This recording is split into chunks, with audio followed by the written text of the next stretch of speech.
And, it's one of the interesting things in the SEAL teams is we didn't have, especially when I was coming up, we didn't have any doctrine whatsoever. There was no written doctrine of any kind.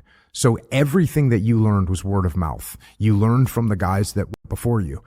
And that meant if the guys that went before you didn't really know what they were doing, you're probably learning a bad way. And if you didn't think objectively about it, then you might follow someone down a path that doesn't make any sense. So you ended up with a bunch of guys in the SEAL teams that were pretty open-minded, and they could kind of look at problems and figure out how to solve them. In the Army and the Marine Corps, they have doctrine for just about everything. This is how you do a raid. This is how you conduct an ambush. They had written doctrine for this. So if you didn't know how, you could just read a book, which is actually a huge benefit for them.